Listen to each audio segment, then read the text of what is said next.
തലങ്ങളിൽ ഇതുപോലുള്ള പരിപാടികൾ സംഘടിപ്പിച്ചു വരികയാണ്. മതം അതിൻ്റെ എല്ലാ രൂപങ്ങളും ഭാവങ്ങളും വളരെയധികം തീവ്രത ആർജിച്ച് സമൂഹത്തിൽ വേരുറപ്പിച്ച് കഴിഞ്ഞ ഒരു സാമൂഹ്യ അന്തരീക്ഷമാണ് ഇന്ന് നിലനിൽക്കുന്നത്. നമുക്കറിയാപ്പോൾ ഈ കൈവെട്ട് കേസ്, ഏറ്റവും ഒടുവിലുണ്ടായിട്ടുള്ള കൈവെട്ട് കേസ്, ആ കേസ് കൈവെട്ടി എന്ന് മാത്രമല്ല അതിനെ പരസ്യമായി മറ്റ് സംഭവങ്ങളുമായിട്ട്, സമൂഹത്തിലുണ്ടാകുന്ന അതുപോലുള്ള മറ്റ് സംഭവങ്ങളുമായി താരതമ്യം ചെയ്ത് ഞങ്ങൾ ചെയ്ത് വളരെ നിസ്സാരമായൊരു പ്രവൃത്തിയാണ് എന്നുവരെ ന്യായീകരിക്കുന്ന രീതിയിലേക്ക് വളർന്നു.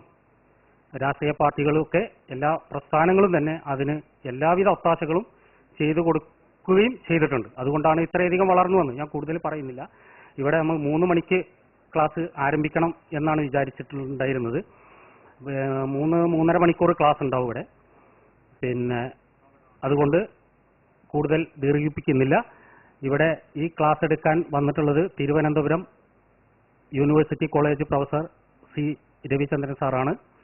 അതുപോലെ ഇതിൽ അധ്യക്ഷൻ ആയിട്ടിരിക്കുന്നത് സംസ്ഥാന കമ്മിറ്റി അംഗം എ ജബ്ബാർ മാഷാണ്. അവർക്കും ഇവിടെ കേൾക്കാൻ വന്നിട്ടുള്ള എല്ലാവർക്കും സ്വാഗതം പറഞ്ഞുകൊണ്ട് ഇതിൻ്റെ അധ്യക്ഷനായി ജബ്ബാർ മാഷെ ക്ഷണിക്കുന്നു. പ്രിയപ്പെട്ടവർ, ഈ സമയത്ത് ഒരു അധ്യക്ഷൻ എന്നുള്ള രീതിയിൽ ഒരു പ്രസംഗത്തിലേക്കൊന്നും മുതിരുന്നില്ല. നാസ്തികനായ ദൈവം എന്നത് ഒരു പുസ്തകത്തിന്റെ പേരാണ്. ഒരുപക്ഷെ കേരളത്തിൽ ഒരു പുസ്തകത്തെ അടിസ്ഥാനമാക്കി എല്ലാ ജില്ലയിലും വ്യാപകമായി ഇത്രയധികം ചർച്ച ഇതിനു മുമ്പ് നടന്നിട്ടുണ്ടോ എന്ന് എനിക്കറിയില്ല. കേരളത്തിൽ 14 ജില്ലകളിലും ഒന്നല്ല രണ്ടല്ല അനേകം തവണ പല സ്ഥലങ്ങളിലായിട്ട് ഈ പുസ്തകത്തെക്കുറിച്ചുള്ള ചർച്ച ഇപ്പോൾ ഇതുപോലെ നടന്നുകൊണ്ടിരിക്കുകയാണ്. നമ്മുടെ ജില്ലയിൽ തന്നെ ഇതിനു മുമ്പ് 2-3 ചർച്ചകൾ നടന്നു കഴിഞ്ഞു.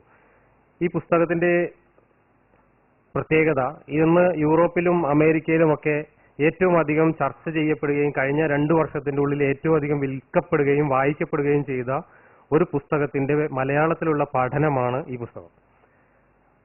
പുസ്തകത്തിന്റെ കോപ്പി ഇവിടെ ആരുടെയും കയ്യിലുണ്ടോന്നാവോ എനിക്കറിയില്ല.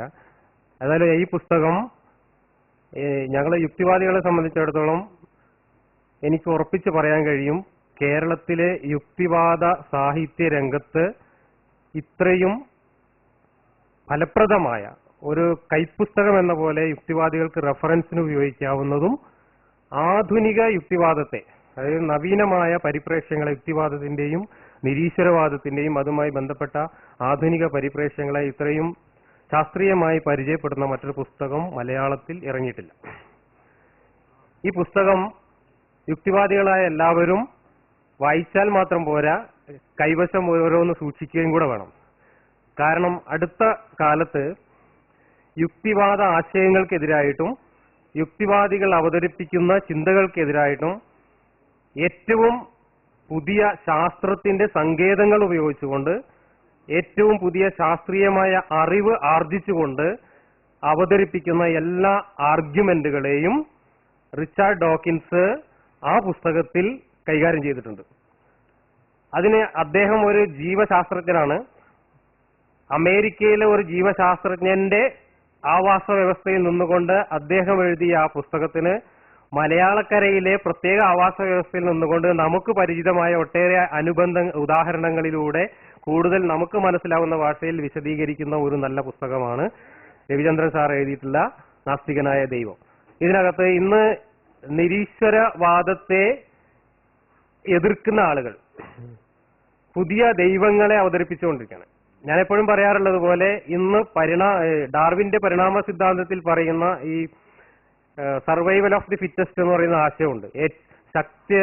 അതിജീവിക്കാൻ വേണ്ടിയുള്ള സ്ട്രഗിൾ ഫോർ എക്സിസ്റ്റ്മെന്റ്, ഈ അതിജീവിക്കാനുള്ള പോരാട്ടത്തില് ആണ് ജീവികൾ പരിണാമത്തിന് വിധേയമാകുന്നത്. എയ്ഡ്സിന്റെ വൈറസിന്റെ ഏറ്റവും വലിയ പ്രത്യേകത എന്താ വെച്ചാൽ അതിന് സെക്കൻഡുകൾക്കകം അതിന്റെ ആവാസ വ്യവസ്ഥക്കനുസരിച്ച് അതിന്റെ ശരീരഘടന മാറ്റാൻ കഴിയുന്നുള്ളത്. അതുകൊണ്ടാണ് എയ്ഡ്സിന്റെ വൈറസിനെ ശാസ്ത്രത്തിന് ഇന്നുവരെയും പിടികിട്ടാത്തത്. ഏതാണ്ട് എയ്ഡ്സ് വൈറസിന്റെ സ്വഭാവമുള്ള മറ്റൊരു ജീവിയാണ് ഇന്ന് ഏറ്റവും കൂടുതൽ സ്വയം പരിണമിക്കുന്ന ഒരു ജീവിയായിട്ട് ദൈവം മാറിയിട്ടുണ്ട്. നിലനിൽപ്പിന് വേണ്ടിയുള്ള പോരാട്ടത്തിൽ, സ്ട്രഗിൾ ഫോർ എക്സിസ്റ്റൻസിൽ ഏറ്റവും കൂടുതൽ പരിണാമത്തിന് ത്വരിതഗതിയിൽ വിധേയമാകുന്ന ഒരു ജീവിയായിട്ട് ദൈവം ഇവിടെ മാറിക്കൊണ്ടിരിക്കുകയാണ്. എങ്ങനെയൊക്കെയാണ് ആധുനിക ദൈവങ്ങൾ രൂപം മാറിയിട്ട് പ്രത്യക്ഷപ്പെടുന്നത് എന്നതിന്റെ ഒട്ടേറെ ഉദാഹരണങ്ങൾ നമുക്ക് മുമ്പിലുണ്ട്. ആ ഉദാഹരണങ്ങൾ വെച്ചുകൊണ്ട് മതവാദികൾ ഭൗതികവാദികളെ നേരിടുമ്പോൾ എങ്ങനെയാണ് അതിന് മറുപടി നൽകേണ്ടത് എന്ന് റിച്ചാർഡ് ഡോക്കിൻസ് ആ പുസ്തകത്തിലൂടെയും അനുബന്ധമായി രവിചന്ദ്രൻ സാർ ഈ പുസ്തകത്തിലൂടെയും നമ്മളോട് പറയുന്നു. ഇപ്പോ പഴയ ദൃഷ്ടാന്തങ്ങൾ ഖുറാനിലും ബൈബിളിലും എന്നുള്ള ദൃഷ്ടാന്തങ്ങളൊന്നും പോരാ എന്ന് ഇപ്പൊ എല്ലാ മതവിശ്വാസികൾക്കും അറിയാം. അതിൽ ഒട്ടകത്തിന്റെ പൂഞ്ഞ നോക്കൂ, ആകാശം പൊന്തിച്ചു വെച്ചത് നോക്കൂ, തൂണില്ലാതെ എന്നൊക്കെ പറഞ്ഞിട്ടാണ് ദൃഷ്ടാന്തങ്ങൾ പറയുന്നതെങ്കിൽ ആ ദൃഷ്ടാന്തം കൊണ്ടൊന്നും ഇന്ന് ദൈവം നിലനിൽക്കില്ല എന്ന് ദൈവവിശ്വാസികൾക്ക് അറിയാവുന്നതെന്ന് ഇന്ന് ഇന്റലിജൻസ്, ഡിസൈൻ, ഇറഡ്യൂസിബിൾ കോംപ്ലക്സിറ്റി തുടങ്ങിയിട്ടുള്ള പുതിയ കുറെ സാധനങ്ങളുമായിട്ടാണ് ദൈവവിശ്വാസികൾ നമ്മുടെ മുമ്പിലേക്ക് ദൈവത്തിന്റെ അവതാരകരായിട്ട് വരുന്നത്.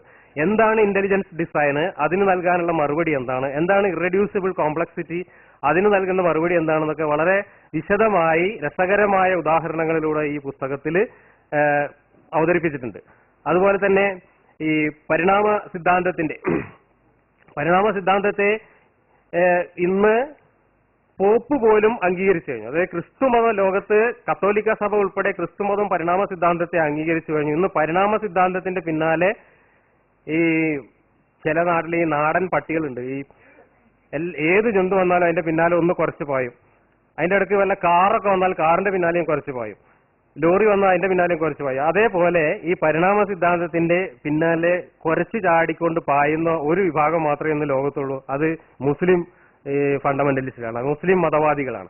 ബാക്കിയുള്ളവരെല്ലാവരും പരിണാമ സിദ്ധാന്തം എന്നുള്ള വിഷയം തന്നെ വിട്ടു കഴിഞ്ഞു. കാരണം അവർക്കത് ബോധ്യമായി കഴിഞ്ഞു. ഇതിനി അതിന്റെ പിന്നാലെ പോകുന്നത് ഇനി വലിയ അർത്ഥമല്ല. അവർ കാറിന്റെ പിന്നാലെ പട്ടി ഓടുന്നത് പോലെ ഇനി ഓടിയിട്ട് കാര്യമില്ല എന്നുള്ള മനസ്സിലായി. പക്ഷെ ഇവരിപ്പോഴും അതിന്റെ പിന്നാലെ ഓടുകയാണ്. അപ്പൊ അതിനെക്കുറിച്ച് പരിണാമത്തിന്റെ ഈ ഡോക്കിൻസ് എന്ന് പറയുന്ന പരിണാമത്തെ സാഹിത്യത്തിലൂടെ ലോകത്തിന് പതിറ്റാണ്ടുകൾക്ക് മുമ്പ് തന്നെ പരിചയപ്പെടുത്തിയ നിരവധി ഹിറ്റ് പുസ്തകങ്ങൾ എഴുതിയിട്ടുള്ള ആളാണ്.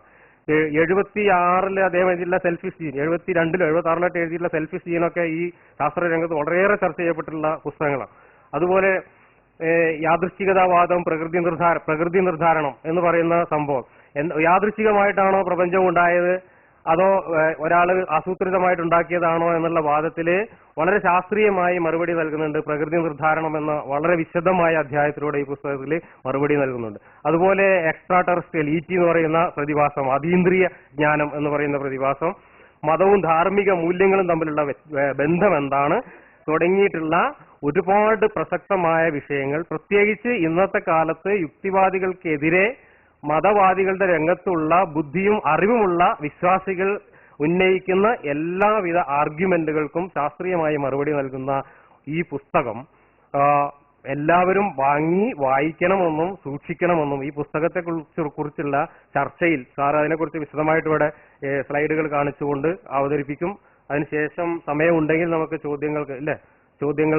ചോദ്യങ്ങളോട് അദ്ദേഹം പ്രതികരിക്കുകയും ചെയ്യും. ഈ ചർച്ച വളരെ ശ്രദ്ധയോടുകൂടി വീക്ഷിക്കണമെന്നും ഈ പുസ്തകവുമായി ബന്ധപ്പെട്ടുള്ള തുടർന്നു വരുന്ന പുസ്തകത്തിന്റെ 1-ാം പതിപ്പ് 1 മാസം കൊണ്ടാണ് DC വിറ്റ് തീർത്തത്. അത് കഴിഞ്ഞ് ഇപ്പൊ 2-ാം പതിപ്പ് ആയിക്കഴിഞ്ഞു. 2-ാം പതിപ്പ് റെഡി ആയി കഴിഞ്ഞു. വളരെ വേഗത്തിൽ കേരളത്തിൽ ഇത്രയും പെട്ടെന്ന് വിറ്റയക്കപ്പെട്ടുള്ള യുക്തിവാദ പുസ്തകം ഇതിനു മുമ്പ് ഉണ്ടായിട്ടില്ല.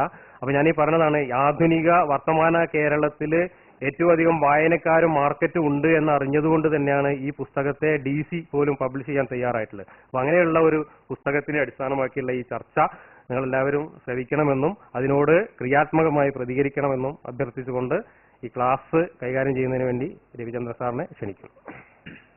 എല്ലാവർക്കും നമസ്കാരം. ആദ്യമായിട്ടാണ് നിലമ്പൂർ വരുന്നത്. വന്നപ്പോൾ വളരെ സന്തോഷം. ഇത്രയധികം പേരെ ഇവിടെ കാണാൻ സാധിച്ചു. കുറെ അധികം സമയമെടുക്കുന്ന ഒരു പ്രോഗ്രാമാണ്. അതുകൊണ്ട് ചില ഭാഗങ്ങളിൽ നമ്മൾ പെട്ടെന്ന് അങ്ങ് പോകും. അല്ലെന്നുണ്ടെങ്കിൽ ഇന്ന് നമുക്ക് ഇവിടുന്ന് പോകാൻ പറ്റില്ല. അതാണ് അതിന്റെ ഒരു പ്രശ്നം. റിച്ചാർഡ് ഡോക്കിൻസ് നട്ടലുള്ള ഒരു ജീവിയാണ്. നട്ടല് എന്ന് പറയുമ്പോൾ 2 രീതിയിൽ അതിനെ വ്യാഖ്യാനിക്കാം. നട്ടലുള്ള ജീവികളും നട്ടലില്ലാത്ത ജീവികളും എന്ന് നമ്മൾ ജീവശാസ്ത്രത്തിൽ പൊതുവായി ഒരു വിഭജനം നടത്താറുണ്ട്. ആ അർത്ഥത്തിലും ലോകമെമ്പാടും പ്രത്യേകിച്ച് വികസ്വര രാജ്യങ്ങളിൽ ആകമാനം ജനങ്ങളും അധികാര കേന്ദ്രങ്ങളും രാഷ്ട്രീയ ശക്തികളുമെല്ലാം പകച്ചു നിൽക്കുന്ന ഒരു സത്വം, അതായത് മതം, അതിന്റെ മുന്നിൽ ദൈക്ഷണിക പ്രഭാവത്തിന്റെയും സ്വന്തം ബുദ്ധിശക്തിയും സ്വന്തം വിജ്ഞാനത്തിന്റെയും ശക്തിയിൽ മതത്തോട് നേരിട്ട് നോക്കി ചോദ്യങ്ങൾ ചോദിക്കാൻ തയ്യാറായ ഒരു മഹാനായ ശാസ്ത്രജ്ഞൻ. അത് നമ്മൾ ശാസ്ത്രലോകത്ത് പൊതുവിൽ നമ്മൾ കാണുമ്പോൾ ശാസ്ത്രജ്ഞരെല്ലാം പൊതുവിൽ ഒത്തുതീർപ്പുവാദികളാണ്. അവരുടെ ജോലി, അവരുടെ ഭാവി, അവരുടെ ഇമേജ്, ഇതൊക്കെ നോക്കിക്കൊണ്ട് അവരെന്തിനെക്കുറിച്ച് വിമർശനം ഉയർത്തിയാലും മതം ഒഴിവാക്കാറുണ്ട്. മതത്തോട് പ്രതികരിച്ചു കഴിഞ്ഞാൽ ഫലം അത്ര രസകരമായിരിക്കില്ല എന്നുള്ളത് ഏത് കൊച്ചുകുട്ടിക്ക് അറിയാവുന്ന കാര്യമാണ്. അങ്ങനെ പ്രതികരിച്ച് മാത്രമേ മതം ശീലിച്ചിട്ടുള്ളൂ. അതാണ് മതത്തിന്റെ ഒരു വിജയ രഹസ്യങ്ങളൊന്ന്. ഡോക്കിൻസ് 1976 ജബ്ബാർ മാഷ് പറഞ്ഞോ 76 സെൽഫിഷ് ജീൻ എന്ന് പറയുന്ന പുസ്തകത്തിലൂടെയാണ് ശരിക്കും ശാസ്ത്ര രംഗത്ത് കടന്നു വരുന്നത്. ഈ പുസ്തകത്തെ അധികരിച്ച് ഇതിനകം ഏതാണ്ട് 14 പരം ഡോക്ടറൽ തിസീസുകൾ ലോകമെമ്പാടും തയ്യാറാക്കപ്പെട്ടിട്ടുണ്ട്. അത്രയ്ക്ക് ശാസ്ത്ര ലോകത്ത്, ജൈവശാസ്ത്ര രംഗത്ത് മാറ്റം ഉണ്ടാക്കിയ ഒരു പുസ്തകമാണ് സെൽഫിഷ് ജീൻ. പക്ഷെ സെൽഫിഷ് ജീൻ എഴുതിയ ഒരാൾ എന്ന നിലയിലല്ല നമ്മളിപ്പോൾ അദ്ദേഹത്തെക്കുറിച്ച് അറിയാൻ ശ്രമിക്കുന്നതും അല്ലെങ്കിൽ ചർച്ച ചെയ്യുന്നത്. സെൽഫിഷ് ജീന് ശേഷം അദ്ദേഹം ജൈവശാസ്ത്രവുമായി ബന്ധപ്പെടുത്തി നിരവധി പുസ്തകങ്ങൾ എഴുതി. ദ അൺവീവിംഗ് ദ റെയിൻബോ ഒരു വളരെ മനോഹരമായ ഒരു പുസ്തകം. River out of Eden, the blind watch maker. മാത്രമല്ല അദ്ദേഹം ഒരു മീഡിയ ബിംബം കൂടിയാണ്, ഒരു മീഡിയ ഐക്കൺ എന്നൊക്കെ നമ്മൾ പറയാറുണ്ടല്ലോ. ചാനൽ 4 അടക്കം BBC അടക്കമുള്ള പ്രമുഖ ബ്രിട്ടീഷ് ചാനലുകളിൽ പരിപാടികൾ നിർമ്മിക്കുക, സംവിധാനം ചെയ്യുക, ആങ്കർ ചെയ്യുക. അമേരിക്കയിലെയും ബ്രിട്ടനിലെയും നിരവധി ടെലിവിഷൻ ചാനലുകളിൽ അദ്ദേഹം ഡിബേറ്റുകളിൽ പങ്കെടുത്തിട്ടുണ്ട്. അദ്ദേഹം ന്യൂസിലാൻഡിൽ പോയ ഒരു രംഗമാണ് ഞാൻ ഈ അടുത്തിടെ ഈ പരിപാടി തുടങ്ങുന്നതിന് മുമ്പ് കാണിച്ചുകൊണ്ടിരുന്ന ഒരു വീഡിയോ അതായിരുന്നു. ന്യൂസിലാൻഡിൽ ഒരു റോക്ക് സ്റ്റാറിനെ പോലെയാണ് റിച്ചാർഡ് ഡോക്കിൻസിനെ സെപ്റ്റംബറിൽ സ്വീകരിച്ചത്. നല്ല തോതിൽ മതത്തിന് ബാക്ക്ഗ്രൗണ്ട് ഉള്ള രാജ്യമാണ് ന്യൂസിലാൻഡ്. ഓസ്ട്രേലിയയൊക്കെ നിങ്ങൾക്ക് അറിയാം. പക്ഷെ അവിടെയൊക്കെ ഒരുപാട് മാറ്റങ്ങൾ ഉണ്ടാവുന്നു. ഓസ്ട്രേലിയയിലും ന്യൂസിലാൻഡിലും യൂറോപ്പിലാകമാനവും ഒരിക്കലും കടന്നു ചെല്ലാൻ കഴിയില്ല എന്ന് കരുതിയ അമേരിക്കയിലും. ഈ ശാസ്ത്ര പുസ്തകങ്ങൾക്ക് ഉപരിയായി 2006 ഡോക്കിൻസ് എഴുതിയ ദ ഗോഡ് ഡെല്യൂഷൻ, ദൈവ വിഭ്രാന്തി എന്ന് പറയുന്ന പുസ്തകത്തെ അധികരിച്ചുള്ള പഠനമാണ് നാസ്തികനായ ദൈവം. അതിനെക്കുറിച്ച് അദ്ദേഹം സൂചിപ്പിച്ചു. ഈ പുസ്തകത്തിന്റെ ഒരു പ്രത്യേകത എന്താണെന്ന് വെച്ച് കഴിഞ്ഞാൽ 96 മുതൽ മതത്തിനെതിരെ ഒരു പുസ്തകം എഴുതാനും, മതം എന്ന് പറയുന്ന സാധനം ബുദ്ധിയുള്ളവന് സഹിക്കാൻ പറ്റില്ല എന്ന് ചിന്തിച്ച ഒരു വ്യക്തിയാണ് അദ്ദേഹം. നമുക്ക് വേണേൽ ഒത്തുതീർപ്പാകാം, കുറെ പേര് കുറെ കാര്യങ്ങൾ ചെയ്യുന്നു, നമ്മൾ എന്തിനാണ് ഇടപെടുന്നത്. പക്ഷെ അങ്ങനെയല്ല. അത്ര നിസ്സാരവൽക്കരിച്ച് നമ്മൾക്ക് കണ്ടിട്ട് കാണാതെ എന്ന പോലെ നടന്നു പോകാൻ കഴിയുന്ന ഒന്നല്ല മതം. പലരും ഗതികേട് കൊണ്ട് സഹിക്കുകയാണ്. ഈ ഗതികേടിന് താനില്ല എന്നാണ് ഡോക്കിൻസ് പറഞ്ഞത്. 96 മുതൽ ഇങ്ങനെ ഒരു ഗ്രന്ഥം എഴുതണമെന്ന് പറഞ്ഞപ്പോൾ അദ്ദേഹത്തിന്റെ പബ്ലിഷേഴ്സ് പറഞ്ഞു, നിങ്ങൾ ഇത്രയധികം വലിയൊരു ശാസ്ത്രജ്ഞനാണ്, ഒരുപാട് റീഡേഴ്സ് ഉണ്ട്, ഒരുപാട് പേര് താങ്കളെ അധികരിച്ച് ഗവേഷണങ്ങൾ നടത്തുന്നു, പാടില്ല എന്നുള്ള പാട്ട് ആയിരിക്കാം ഒരുപക്ഷെ അവർ പറഞ്ഞത്. നിങ്ങൾ ചെയ്യരുത്, നിങ്ങൾ സ്വയം നശിപ്പിക്കരുത്. 96, 97, 98 കാലഘട്ടത്തിലൊന്നും ഡോക്യുമെന്റ്സ് ഒന്നും മിണ്ടില്ല. പക്ഷെ അദ്ദേഹത്തിന്റെ ഡോക്യുമെന്ററികളല്ല, ഞാൻ 89 ഡോക്യുമെന്ററി എന്റെ ഇരിപ്പുണ്ട്. അതിനകത്തൊക്കെ ഡിസൈനർ ആർഗ്യുമെന്റിനെയൊക്കെ അദ്ദേഹം തച്ചുടയ്ക്കുന്നത് കാണാം. പക്ഷെ ഹി വാസ് നോട്ട് ഓപ്പൺ. പബ്ലിക്കായിട്ട് വന്ന അങ്ങനെ ഒരു മതത്തിനെതിരെ ഒരു പോരാട്ടം അങ്ങനെ അദ്ദേഹം നടത്തിയിരുന്നില്ല. പക്ഷെ 2001 വേൾഡ് ട്രേഡ് സെന്ററിന്റെ ആക്രമണം, അത് ശരിക്കും ഒട്ടകത്തിന്റെ മുകളിലെ കച്ചിത്തുരുമ്പ് പോലെ അത്രയധികം ഭാരം കൊണ്ട് താങ്ങി നിന്ന ഒട്ടകം വീഴുകയാണ് അവിടെ. എനിക്ക് ഇനി പറ്റില്ല എന്ന് പറഞ്ഞാണ് അദ്ദേഹം ദ ഗോഡ് ഡെല്യൂഷൻ എന്നുള്ള പുസ്തകത്തിന്റെ നിർമ്മിതിയിൽ ഏർപ്പെട്ടത്. ഒരു 50-50 ഗെയിമാണ്. It can counter fire. ചിലപ്പം അതുകൊണ്ട് പല നഷ്ടങ്ങളും ഉണ്ടാവാം. ഒരു ഫത്വ വീട്ടിൽ ചെല്ലാൻ സാധ്യതയുണ്ട്. വീട്ടിൽ ഇറങ്ങാൻ വയ്യാതെ ഒരുപക്ഷെ ഇരുട്ടിലും അകത്തൊക്കെ ഇരുന്ന് ബാക്കി ജീവിതകാലം, ചിലരൊക്കെ വീൽ ചെയറിലൊക്കെ ഇരുന്ന് ജീവിതകാലം കഴിച്ചു എന്ന് പറയുന്നോണം മതത്തിനെതിരെയൊക്കെ പ്രതികരിക്കുന്നവർക്ക് പിന്നെ വീൽ ചെയറുകളും ഇരുണ്ട മുറികളും ഒക്കെയാണ് വിധിക്കപ്പെടുന്നത്. അങ്ങനെ ആകാൻ സാധ്യത ഉണ്ട് എന്നുള്ളൊരു അവസരത്തിലാണ്, അതാണ് ഞാൻ പറഞ്ഞത്, റിച്ചാർഡ് ഡോക്കിൻസ് നട്ടലുള്ള ഒരു ജീവിയാണ് എന്ന് ഞാൻ ആദ്യം പറഞ്ഞത് അതിന്റെ അടിസ്ഥാനത്തിലാണ്. 2006 ഗോഡ് ഡെല്യൂഷൻ എഴുതിയതിനു ശേഷം ഡോക്കിൻസിന്റെ ചരിത്രവും ലോകത്തിന്റെ മൊത്തത്തിലുള്ള റാഷണൽ ലിറ്ററേച്ചറിന്റെ ചരിത്രവും ഒക്കെ മാറി നമുക്കറിയാം. ഒരുപക്ഷെ ഇന്ന് ഇവിടെ ഇങ്ങനെ ഞാൻ വരണമെങ്കിൽ ഗുഡ് ഡെല്യൂഷൻ ഉണ്ടാകണം. എല്ലാത്തിനും പിന്നിലോട്ടാണ് ഞങ്ങൾ കാരണങ്ങൾ അന്വേഷിക്കുക. ഇറങ്ങി 1 വർഷത്തിനുള്ളിൽ 15 ലക്ഷം കോപ്പികളാണ് ഈ പുസ്തകത്തിന് വിറ്റ് കഴിഞ്ഞത്. ഇന്ന് 3 വർഷത്തോളം ആവുന്നു ഇറങ്ങിയിട്ട്. ഏതാണ്ട് 44 പുസ്തകങ്ങൾ, ഖണ്ഡനങ്ങൾ എന്ന് പറയുന്ന ഒരു രസകരമായ ഒരു സാഹിത്യശാഖയുണ്ട്. ആരെങ്കിലും എന്തെങ്കിലും എഴുതുക, അതിൽ ഓരോരോ വരികൾ അവിടുന്ന് ഇവിടുന്ന് ഒക്കെ എടുത്ത് കാക്ക കൂടുണ്ടാക്കുന്നോണം ചേർത്ത് വെച്ച് വികലമായ രീതിയിൽ അവതരിപ്പിച്ച് അയാൾ ഇങ്ങനെയാണ് പറഞ്ഞത്, അതിങ്ങനെയാണല്ലോ, ഹ ഹു എന്ന് പറയുന്ന ഒരു ആർക്കും ശ്രമിച്ചു നോക്കാവുന്ന ഒരു ശാസ്ത്രമാണ് ഖണ്ഡന സാഹിത്യം. 44 പുസ്തകങ്ങളാണ് ഗോഡ് ഡെല്യൂഷനെതിരെ ഇതുവരെ എഴുതപ്പെട്ടതെങ്കിൽ പുസ്തകങ്ങൾ നിലച്ചു എന്ന് കരുതരുത്. വന്നുകൊണ്ടിരിക്കുകയാണ്, പൈപ്പ് ലൈൻ ഓണാണ്. കാര്യം എഴുതിയത് പോരാ എന്നുള്ള ഒരു ചിന്തയായിരിക്കാം ഒരു പക്ഷേ. നല്ലതാണെ ഒരെണ്ണം മതിയല്ലോ. വീണ്ടും പുസ്തകങ്ങൾ പലരും എഴുതിക്കൊണ്ടിരിക്കുകയാണ്. തിരുവനന്തപുരം കുത്തിപ്പിടിച്ച് പുസ്തകങ്ങളൊക്കെ ഓപ്പൺ ചെയ്ത് എഴുതിക്കൊണ്ടിരിക്കുകയാണ്. അതാണ് ഈ പുസ്തകം.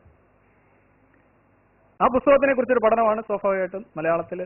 ഞാൻ 2006 ഞാൻ ഈ പുസ്തകം വായിച്ച ഉടനെ ഇതിനെക്കുറിച്ച് എഴുതണമെന്ന് എനിക്ക് ആഗ്രഹം ഉണ്ടായിരുന്നു. കാര്യം നമ്മുടെ സമൂഹത്തിന്റെ ഒരു പോക്ക് തന്നെയാണ്. ഞാനും ഇവിടെയാണ് ജീവിക്കുന്നത്, പാണ്ടിക്കാരനൊന്നുമല്ല.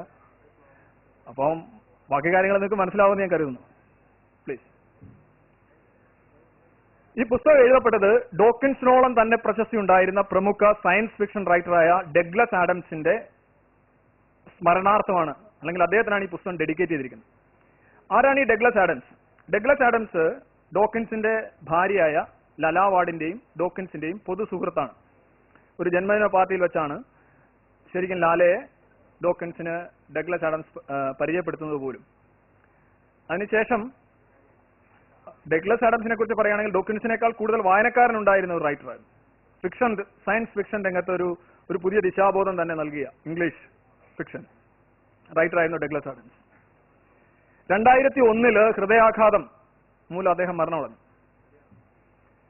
അദ്ദേഹത്തിന്റെ ഒരു പ്രത്യേകത എന്ന് പറഞ്ഞാൽ ഡോക്കിൻസിന്റെ പുസ്തകങ്ങൾ, the blind watch maker, river out of Eden, ഇതുപോലെയുള്ള പുസ്തകങ്ങൾ വായിച്ചിട്ട് അവിശ്വാസിയായ വ്യക്തിയാണ് ഡഗ്ലസ് ആഡംസ്. അപ്പോൾ അത്രയധികം നിങ്ങൾ ഡഗ്ലസ് ആഡംസിന്റെ ഒരു പുസ്തകം വായിച്ചാൽ അറിയാം, ഒരു പക്ക ജീനിയസ് ആണ് അദ്ദേഹം. അദ്ദേഹത്തിന്റെ ലാംഗ്വേജ് ഒക്കെ ശരിക്കും വളരെ ഉദാത്തമായ ശൈലിയിൽ പക്ഷെ ഡോക്കിൻസിനെയൊക്കെ അതിശയിക്കുന്ന ഒരു സാഹിത്യകാരൻ. അദ്ദേഹത്തിന് ഡഗ്ലസിന്റെ മരണം വല്ലാത്തൊരു തിരിച്ചടിയായിരുന്നു ഡോക്കിൻസ് കുടുംബത്തിന് ആകമാനം. അപ്പോൾ 2006 ഗോഡ് ഡെല്യൂഷൻ ഇറങ്ങിയത്. അപ്പോൾ പലരും പറഞ്ഞു, ഇത് ആർക്കാണ് ഡെഡിക്കേറ്റ് ചെയ്തിരിക്കുന്നത്? ഡെഡിക്കേറ്റ് ചെയ്തിരിക്കുന്നത് ഡഗ്ലസ് ആഡംസിനാണ്.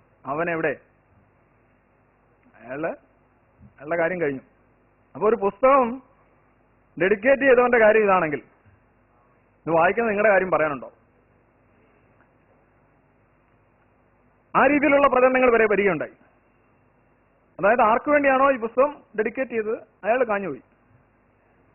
ഇപ്പോ എഴുത്ത് നല്ല ദിശയിലല്ല എന്നുള്ളതിന്റെ ഒരു സൂചനയായിരുന്നു. പക്ഷെ ഒന്ന് ആലോചിക്കുക, 2001 ഡഗ്ലസ് ആഡംസ് മരിച്ചത്, 2006 പുസ്തകം എഴുതിയത്. ഡോക്കിൻസ് പുസ്തകം ഡെഡിക്കേറ്റ് ചെയ്തുകൊണ്ടല്ല ആഡംസ് മരിച്ചത്. ആഡംസ് മരിച്ച 5 വർഷത്തിന് ശേഷമാണ് ഡോക്കിൻസ് പുസ്തകം എഴുതിയത്. ഇതൊക്കെ സ്ഥിരം പ്രചരണമായിട്ട് വരാറുണ്ട് എന്ന് ഞാൻ സൂചിപ്പിക്കാൻ വേണ്ടി പറഞ്ഞു. അദ്ദേഹത്തിന്റെ പുസ്തകങ്ങളാണ് river out of Eden, the greatest show on earth, നിങ്ങൾ രണ്ടാമത് കാണുന്ന പുസ്തകം. ഈ പുസ്തകം DC ബുക്സ് അതിന്റെ ട്രാൻസ്ലേഷൻ റൈറ്റ്സ് വാങ്ങിച്ചു. പരിണാമത്തിന്റെ അൾട്ടിമേറ്റ് ഡിഫൻസ് ആയിട്ട് 2009 സെപ്റ്റംബറിൽ അവതരിപ്പിക്കപ്പെട്ട പുസ്തകമാണ്. ഭാഗ്യവശാൽ അത് ട്രാൻസ്ലേഷൻ ചെയ്യാനുള്ള അനുമതി എനിക്ക് കിട്ടിയിട്ടുണ്ട്. ഞാൻ DC വേണ്ടി ചെയ്തുകൊണ്ടിരിക്കുകയാണ്. എൻ്റെ 60% 70% തീർന്നിട്ടുണ്ട്. അടുത്ത വർഷം ജനുവരിയിൽ ഈ പുസ്തകം ഇറങ്ങും. ഒരുപക്ഷെ മലയാളത്തിലെ പരിണാമശാസ്ത്രത്തെക്കുറിച്ച് കൂടുതലും പരിഷത്തിന്റെ കുറെ പുസ്തകങ്ങൾ, നല്ല പുസ്തകങ്ങളാണ്, എന്നാലും വലിയ വലിയ പുസ്തകങ്ങൾ മലയാളത്തിൽ എത്തിയിട്ടില്ല. ആ കുറവ് നികത്താൻ ഇത് സഹായിക്കുമെന്ന് ഞാൻ പ്രതീക്ഷിക്കുകയാണ്. പിന്നെ അദ്ദേഹത്തിന്റെ ഈ സെൽഫിഷ് ജീനാണ് ഞാൻ പറഞ്ഞു, എപ്പക് മേക്കിംഗ് പുസ്തകമാണ്. ആ ഒരു പുസ്തകം ഒരുപക്ഷെ ജൈവശാസ്ത്ര ചരിത്രത്തെ തന്നെ രണ്ടായിട്ട് വിഭജിച്ച പുസ്തകമാണ്. എന്താണ് ജീനുകൾ, എങ്ങനെയാണ് ജീനുകൾ ഒരു ഭൗതിക ശരീരത്തിന്റെ വളർച്ചയെയും തളർച്ചയെയും നാശത്തെയും ജനനത്തെയൊക്കെ സഹായിക്കുകയും നിയന്ത്രിക്കുകയും ചെയ്യുന്നത്. അന്നേ വരെ ഒരു പുസ്തകം എൻ്റെ ഇന്നലെ ഒരു സുഹൃത്ത് പറയുകയുണ്ടായി, ഒരു ബ്ലോഗറാണ്, അദ്ദേഹം പറയുകയുണ്ടായി, ആ പുസ്തകം വായിച്ചിട്ട് എനിക്ക് ഉറങ്ങാൻ സാധിച്ചില്ല, അത്രമാത്രം വല്ലാത്തൊരു വെളിച്ചമാണ് ആ പുസ്തകം എനിക്ക് നൽകിയത്. പക്ഷെ അതൊരു അക്കാദമിക് പുസ്തകമാണ്. പക്ഷെ നമുക്ക് സാധാരണക്കാർക്ക് പെട്ടെന്ന് അങ്ങോട്ട് കടന്നു ചെല്ലാൻ പറ്റുന്ന രീതിയിലുള്ള ഒരു പുസ്തകമല്ല. ജീവശാസ്ത്രത്തിലെ ഒരു പരിശീലനം, മുൻ പരിശീലനം ആവശ്യം ഉണ്ട് എന്ന് പറയാവുന്ന ഒരു പുസ്തകമാണ് സെൽഫിഷ് ജീൻ. പക്ഷെ മനസ്സിലായി കഴിഞ്ഞാൽ തലയിൽ തേങ്ങ വീണ അനുഭവമായിരിക്കും, വല്ലാത്ത ഒരു തിരിച്ചറിവായിരിക്കും. അന്ന് വരെ ഇല്ല ആ മന്ദത്വമൊക്കെ മാറിക്കിട്ടും.